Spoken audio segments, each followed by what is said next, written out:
Welcome to the LandLife podcast with your host, PJ Riley.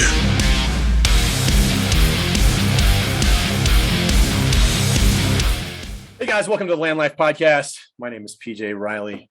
Before we get started, guys, like I always say, like, subscribe, leave me 5 stars. We're on Spotify, iTunes, YouTube. Guys, we're getting rock star guests. We're getting like big time, high end people. And in order for me to keep getting those people, in order for guys like Sean O'Rourke to want to talk to a guy like me, I need likes, stars, all that good stuff.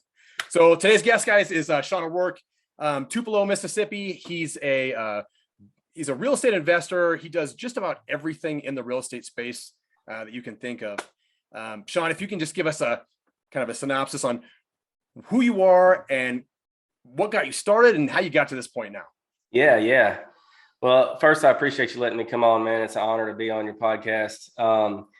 Look, the biggest thing, I guess, in all honesty, I'm from Mississippi. I like to call myself a general flunky that made it. And, because I dropped out of high school, I'm one of those guys. But my business model is realistically anything with real estate is what we do. And so I don't like to confine myself in a box, because I think there is a lot of aspects of real estate that you can be profitable in as long as you're smart in the decisions that you make. And so we look for basically opportunities, any type of opportunity in various different real estate markets or niches to make money. So long-term rentals, I fully believe in generating long-term wealth is by holding assets that appreciate. And then you get the depreciation, which then you hold on to the cash that you're putting in your pocket. So long-term rentals are major for me, and that can be in various different things. But then also you need to generate quick cash because you will need cash in your pocket to pay your bills, right? So that's kind of why we wholesale, while we fix and flip to generate that fast cash. And then we use the long-term rental game to offset the tax burdens that we get from it. Okay. Now, are we talking single families? Are we talking multifamilies? What specifically do you focus on? Yeah. What is there a specific? So we have 2 divisions.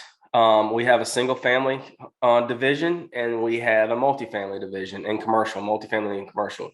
So I really love the multifamily because it's easier to maintain, all in one spot. So apartment complexes, mini storages, anything like that, I love those. And so one part of our business, what we do every day is we cold call, text, and reach out to sellers or potential sellers to see if they would sell their property. And then on the single family side, we do the exact same thing, but we're reaching out to homeowners. So I love both. I like the flexibility of single family. So if the market starts getting bad or if the market starts getting good, it's easier to liquidate if you wanted to, or adjust per unit. It's a little bit harder on the commercial side to do that. But also, so there's goods and bads to both. There's really good offsets. And that's kind of why we're in everything, mobile home parks and everything in between. Okay. So take us back. You're kind of at a high level now. So take us back a little bit. What would you say to somebody who was, when you first started, what would you say to that guy? Absolutely. What would you say to start? Where would you say do you have to buy locally? Should he stick with single family? Should he go to multifamily? Give that new guy, the day one guy, direction. Man, I love that. So, because that was me 3 years ago, actually. I've only been in real estate for 3 years. Cow. And I started. Guys, listen to this. 3 years and he's where he's at right now. This is the story. I started wholesaling. So what happened? I'll tell you where it all began. I was working in a factory. I was working a 9 to 5. I was a production manager at a plant. And I had some guys under me, but I hated it. It was an absolute nightmare. And so what I decided to do was find something else to make me happy, per se. And a friend of mine had a flip going on and he couldn't manage it. He was working his 9 to 5 as well. And he said, man, can you help me? I'll fund it. You manage it for me. We'll split the deal. I was like, bet. Yeah. And I got in there and found the contractor, and it went absolutely to crap. The contractor got on drugs, stole light bulbs, just craziness, right? Stole light bulbs. Yeah. Is there a big market out there for light bulbs? I have no idea. I guess maybe for the meth, maybe. I don't know, but that's what he was doing. And so, I was like, this is stupid. Like, I don't want to do this. And so I got online that night after that hectic, hemmed up a guy with a gun kind of mess. And I said, we've got to find something different. And I found wholesaling. And I said, what? You can do real estate without any money hardly? And so there's a guy, his name was Max Maxwell. He still does content and stuff on social media. He had this new RVM system that was coming out, and I paid a subscription. I think it was $200 to get the subscription. Set this thing up, bought a list, and I set it up wrong, and it shot out like 100 texts in 3 seconds. My phone just starts blowing up. Well, through all of that, I was savvy enough to get a couple of people on the phone to respond back, and I got 2 contracts in my first week. On a mistake. Yeah, on an accidental text you didn't even do correctly. You're brand new. You have no idea what you're doing. You accidentally sent out 100 texts and got some deals. Yes. Wow. All right. And so, but I still didn't know what I was doing. So I got these 2 houses. One of them I got for 10 grand. One of them I got for 12.5. Okay. And in a rougher area of our location. And I'm like, oh crap, now what do I do? I come home and I told my wife, I'm like, I've got these contracts. What do I do? And I went on Facebook and I started reaching out to people that I seen had rentals and flips and say, hey, I've got a couple of contracts I need to get rid of. Are you interested in buying them? One guy said yes. And he the ever living piss out of me, right? Like he got me good because I made $750 on my first deal. But that was the best thing that ever could have happened to me, because what it did is it showed me that it's actually possible. And not only possible, it's possible for me to do it, just a guy from Tupelo. And so, so I started just pumping. Like I got that list. I quit RVMs because it was an absolute nightmare. And I had the list of data and I had those phone numbers, and on my lunch breaks, on my regular breaks, on the way home, I was dialing people. Hey guys, do you want to sell your house? Hey, do you want to sell your house? And I ended up that first year hustling so hard. And I've got 4 kids now and a wife too, just so you know. Wow. I hustled so hard. I did 36 deals that first year, made 300 grand. Okay. Wholesaling. I didn't have money. So I put the money that I spent, I put on a credit card, because I made good money, but my bills were set to my money. So like I was still broke. And so that first year I did a bunch of deals. And because of that, I started buying single families, because I knew at that point, I've always heard you want rentals. And the first couple I got and actually negotiated on owner finance. And then I did some lease option purchase stuff. I don't know if you guys know what that is, but I did some lease option purchase stuff. Now, real quick, because I don't think a lot of people will understand lease options. So maybe just give like a Cliff Notes version of what that is. So basically what a lease option purchase is you get a contract on a house and you commit to paying somebody on a certain time period, X amount of dollars every month. And they're basically the note. But if you default on it, they just get the house back. You do not have title to the property. Okay. So I've got one right now. I negotiated an 8-year lease option purchase. Every year my note gets paid down per month, X amount of dollars. And I'm going to roll with that lease option until it turns out, it's just cash flow. But anyway, so I got into that and started buying, and I started creating a name for myself here locally. People kind of realized I was out hustling and doing some things, and had a couple of really good businessmen that approached me and wanted me to come full time. And so almost 2 years ago now, I went full time in the business, and we've just been rolling ever since. Dude, that is awesome. So 0 experience. One day you just decide to do it. Yeah. It's the ready, fire, aim approach. Yeah. I have no idea what I'm doing. I'm just going to start today, and we'll figure it out as we go. What's the worst thing that can happen, right? I go back to work tomorrow. Yeah, absolutely. What's the worst possible thing that can happen to me right now? Absolutely. So I think a lot of people, though, they don't get started and they get nervous.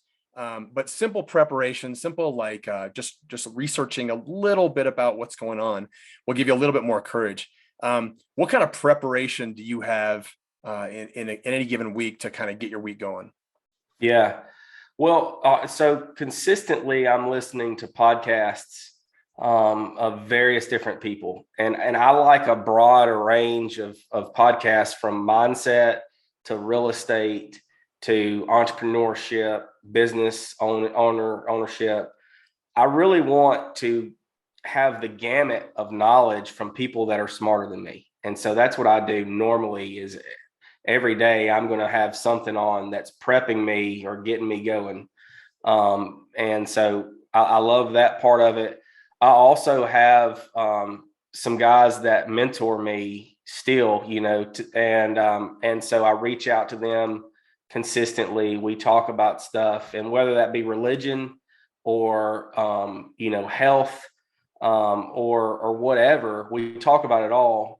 And so that really keeps me invigorated and motivated to go to the next step, and then also I've created this course that I'm teaching like newbies that were me, on how to do what I do. And that also helps keep me accountable, because those guys depend on me, they depend on me to be at my top level so that I can put them there. Yeah.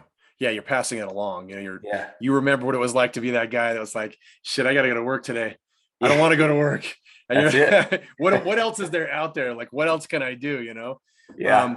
So I always say like a mentor like you that's, helping other people. It's like a cheat code for life. Like, you have a cheat code in a video game. It gets you, pushed a little bit further forward in the game, as opposed to just having to kind of work it through yourself. That's what a mentor or a coach really is. It's just a cheat code. You're just getting accelerated in whatever specific business, you're going to do. So another thing I want to talk to you about, when I look for your name online, I can find it pretty quickly. I mean, it's all about branding, really, right?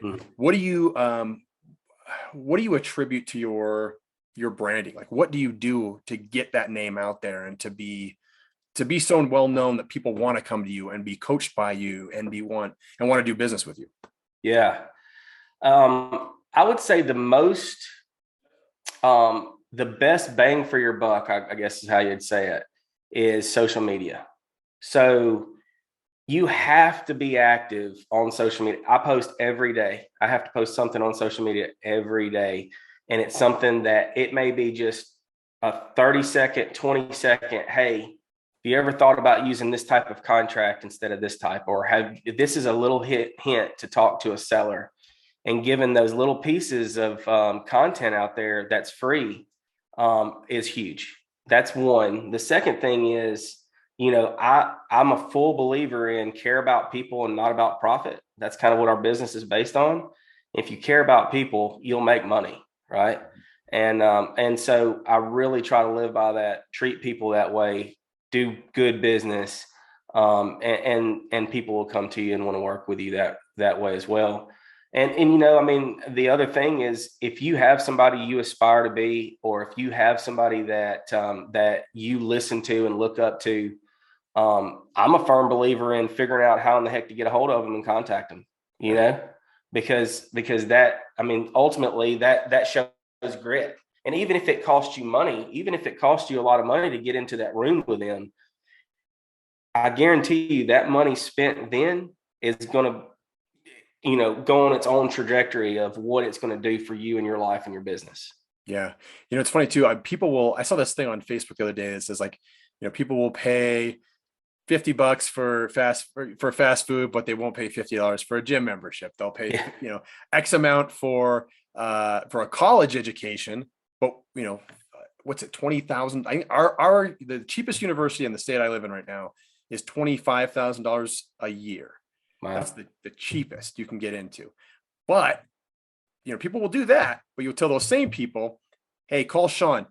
He's got a great course, man. He can help you out. But it's $500. I can't afford that. That's crazy to think.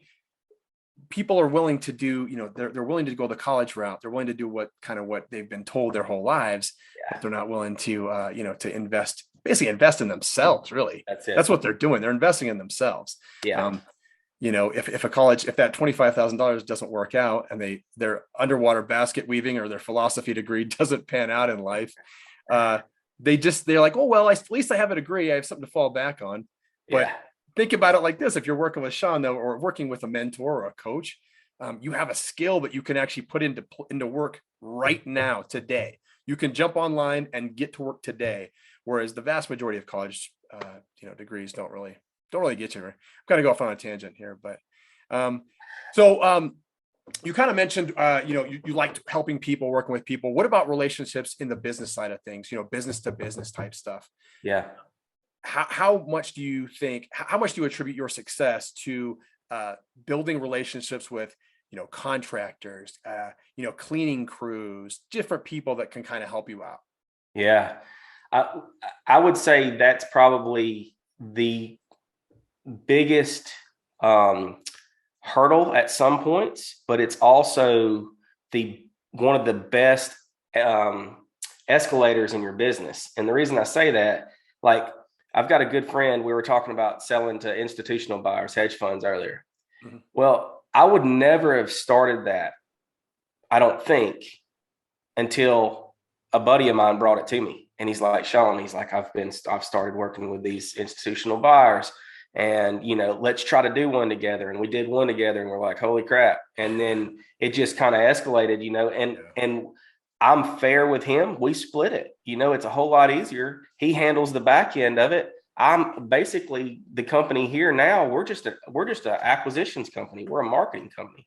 We're getting the deals on any of those kind, and then we're sending it over to him, and we're dispoing it through him.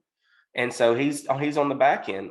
That relationship is critical for that business. Yeah. But even on the flips, like, or the buy and holds on the rentals, I've got a guy, a contractor that started working with us about a year and a half ago. He stopped messing with everybody else. He only works for us now. He's still a general contractor. He still has his own license, but he only works for us.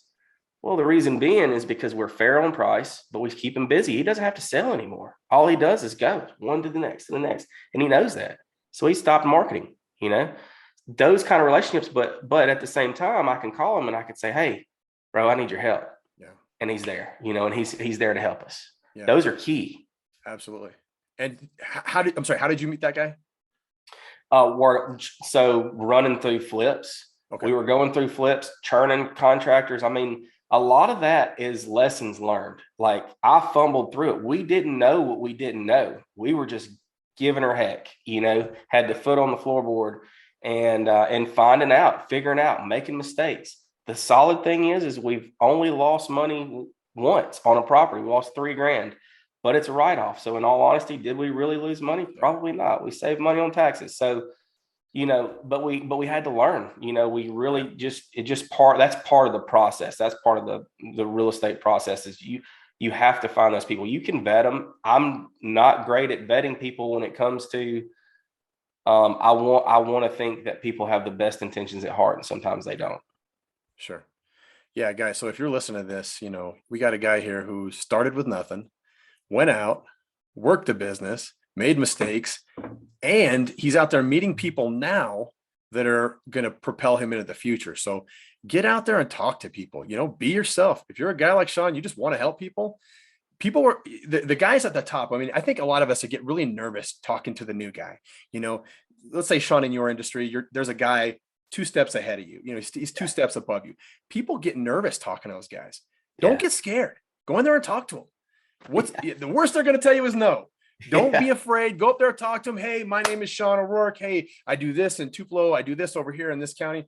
I mean, I'm a nice guy. I just want to, if there's anything I can do to help you out, let me know. That's all you got to do. And those people will reciprocate. Down the road, they're going to call you for business, or even just to talk shop, and you're going to learn things from them. So that's super important, to get out there and just mingle, talk to people, make some friends, hell, make some enemies too. That's whatever, man. Get out there and just be seen, right? Be seen. Yeah. And add value, Absolutely. Add value to anybody that you can come in contact with. And that can be as simple or as big as you really want to make it. Yeah. Yeah. I definitely know. I mean, I know from my own position in life, I was scared to talk to those kind of guys when I was new. Yeah. I was like, I don't know, man. Those guys they make millions of dollars. They don't want to talk to a guy like me. And what if I say something stupid? Guess what, dude? You are gonna say something stupid, and I did several times. That's exactly right. Say dumb shit as much as you want, but go out there and just talk. Be you. They're gonna say yes or they're gonna say no. That's all there is to it.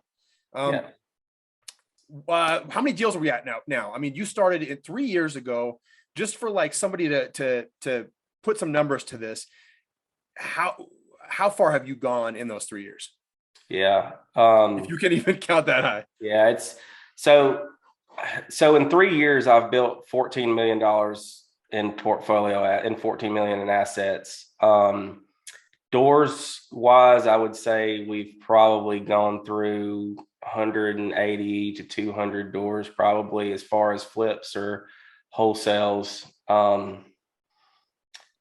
Yeah. And then, and then our mini storages and stuff, the other commercial stuff. So I really don't know. I haven't really just sat down and tried to figure that out. Too busy churning, just too busy working. Yeah. Yeah. That's awesome. Okay. So 14 million, 200 deals roughly ish. And you got a lot of passive cash flow coming in now forever, right? Yeah, absolutely. Absolutely. And appreciation as well. Yeah. What do you think about, I see a lot of the short-term rental deals. Have you gotten into anything like that? Yeah, we had one under contract. It was a 6-unit condo on a lake here close. It's called Pickwick. And we were pretty close. It was a high-end buy, very high-end condominiums. And we backed out because there was some major erosion problems. It was on a pretty steep hill, but that was going to be our first short-term rental. Besides that, I really haven't tried it. So I started digging into the short-term rental, and I realized that, as long as the location's good, I think that's a phenomenal business model to get into. I haven't had the capacity to really dive off in it real heavy yet. You're 3 years in and 200 deals. I think you got your hands full. Yeah. You got a lot going on. There's a thing in being an entrepreneur though too. You have that shiny object syndrome. Yeah. You start doing one thing and then you meet a new guy and he's like, man, I'm making doing this. You're like, whoa, what's that over there? And so you start walking over there. And it's funny you say that. We were in our meeting this morning. We do. I don't know if you heard of EOS, but our business is structured around EOS, and we had our level 10 this morning. We have one every week. And I was on a call yesterday and a guy was talking about his portfolio deals that he's finding. And I'm like, crap, I've been letting these deals get away. And so I was in the meeting this morning. We have got to go after portfolios now. And so, that's exactly what you're saying. Shiny object syndrome, Oh my gosh. It's every day. And especially the more and more people you meet. So it's a good and a bad thing. It's, I guess, like a double-edged sword. The more people you meet, the more people you're like, wait, that's a business? Like, I didn't even know that existed. I've interviewed guys that, they put up tents for weddings and they make tons of money doing that. I'm like, wait, why am I not doing that? Then the next guy, he's building these great big buildings all over the country. You're like, wait a minute, why? Maybe I should do that. Yeah. You gotta somewhat stay focused, but so it's kind of a double-edged sword. The more people you meet, the more opportunity you're going to hear about. Yeah. But try to stick to your, the cool thing is, assuming it's still productive. Yeah. And the cool thing is, though, talking about meeting people, you get to meet other aspects of business as well. So like when I first got into real estate, I had no idea about crypto. Mm-hmm. And I was like, anti-crypto, to be honest with you, because I was like, that's a ruse, And I've gotten into it now, and now I'm heavily vested in crypto because I've realized the gains and understood a lot, and started doing my research. Same thing with Forex trading. Now, let me give you a little advice. Don't take my advice because people get wrecked on Forex trading. Good thing is I've got in with a group of guys that know a whole lot more than I do. So like crypto, Forex trading, Amazon stores, that stuff's now passive for me. So that's passive cash flow every week, every day that's coming in. That's really what I need, is those passive kind of cash flows coming in so that I can focus on what I'm good at, and that's getting deals done. Absolutely. Yeah. So now with crypto, you said you got a coach. That's what I did too. When I didn't understand crypto at all. And I'm like, I need to 5 years ahead of where I am now in knowledge. I know nothing about this. I mean, is this like internet money? Like, what the hell is this? Yeah. So that's exactly what I did. I was sitting there at lunch with a guy, and I'm like, you know what? I'm going to learn how to do all this stuff. And he goes, all right, go for it. So I went online. I found this coach, paid the coach to coach me and tell me what to do, and went in there, bought the stuff that they said to buy, and seems to be working out. Yeah. I mean, I think we're still early enough on in crypto that it's going to all work out pretty good. Yeah. But the key is exactly what you said. You didn't reinvent the wheel, man. You just took knowledge from somebody else and just accelerated your knowledge. Absolutely. It can't be my primary focus too. So, we have to stay focused on our primary business. Obviously until there's something that you can roll that business into that's a little bit bigger. If for some reason one day someone were to come up to you and say, hey man, you can do apartment buildings in New York City, you can run the big high rises, or you can keep doing what you're doing. You probably jump over to these New York high rises. Yeah. It's just one step into the next, right? That's just kind of how business works a lot of times. Yeah.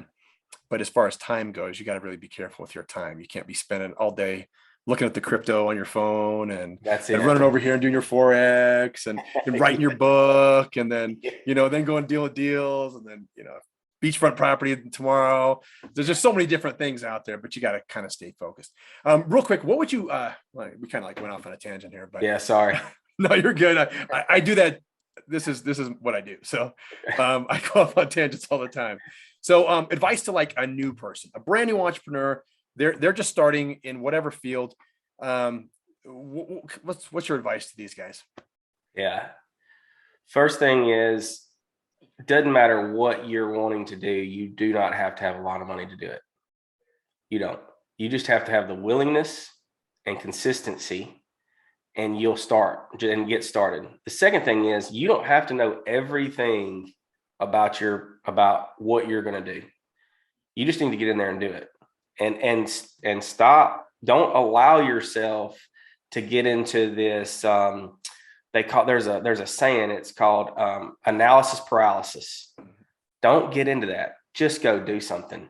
Because if you don't, and you're analyzing this thing for another 6 months to a year, somebody may jump in front of you and get ahead of you, and you miss out on the opportunity, or you're a year behind where you really could have been a year in, and now you're making $1 million a year on a business instead of lagging. So that's the two takeaways I would say is consistency and willingness to do something. Yeah, ready, fire, aim, like Sean O'Rourke. Yeah. Just jump in. In 3 years, you too could be at $14 million. Yeah. It's going to be our sales pitch. You too could be at 200 deals in 3 years. Cool. Sean, how do people get hold of you? Social media. So Facebook, I'm at Sean O'Rourke. Instagram, I'm at bearded_investor. And then I do a lot on TikTok, which is bearded_investor Sean. They can check us out online if they want to go to our coaching page. It's highperformanceedu.com, and check that out. Or reach out to me, on any type of social media platform. Man, I'd love to connect. That's awesome. You're a good guy, Sean. I can definitely tell you want to help people. And, I think that's a lot of people that are listening to this. They're kind of stuck in a rut, kind of like we all were. And, they just want an opportunity. They want something to look at and be a part of that can get them out of the hole they're stuck in right now. So, that's awesome, dude. All right, here's the big question. I prepped you on this when we first started. Before we got started, I prepped you on this. This is the biggest question I have on this show. It's the only real question. Yeah. We're LandLife. We buy and sell dirt, buy and sell land. If you could buy land anywhere in the whole world, where would it be and why? I have two answers to that question. Okay. First one is, so I'm locked in here in Mississippi. This is my home. This is where I'm going to stay, unless something disastrous happens. So I'm going to buy every piece of land that I can afford to own around my little location. So I'm going to try to buy as much as I can. There's two reasons why. I love to hunt, but then I also know they don't make it. But if as if I can't do that, and let's say I had to move somewhere that I didn't ask you, but I'm sure you know, there is a country or there's a place where, as an investor, you can go and have tax benefits or lack thereof tax hits in this one location. I don't know what it's called. I did, but where's that at? Do you know? There's tax havens all over. Like I would say maybe like oh gosh, I think Portugal has some sort of tax deals for American business people. Yeah. It's south of us is where I was thinking, but there's a place south of us down towards South America. But yeah. anyway, Yeah, there's some other tax havens, but probably yeah, like a little island somewhere. that's what I would look for. You know, if I'm going to buy dirt somewhere and I can utilize that for a tax advantage, and I'm going to be a business owner, that's what I'm going to do. You know, definitely have your little business, have your office on an island somewhere in the Caribbean or something like that. Yeah. And it's on. You can fly back. You can fly back. You got a private jet now. You're good. You can just go back and forth. It's no big. I mean, easy to do. Yeah, absolutely. Right on, man. Yeah. So land in Mississippi and a tax haven we'll say in the Caribbean or somewhere south of the United States, somewhere warm and nice. Yeah. You can have drinks fed to you all day long. I don't need to do that. No. I don't Okay. need to do that. All right. Yeah, we don't want to do that. All right, guys. Sean, anything else you want to say? No, I just appreciate people. And again, like I said, care about people, not about profit, and you'll be successful. Dude, that's huge. That's awesome, man. That's gonna be the title maybe of this. Sean, thank you so much, dude. Guys, like I said before, like, subscribe. We need guys like Sean on here, and we need people to see guys like Sean and the message they're delivering, so they can help other people too. So, guys, until next time, LandLife.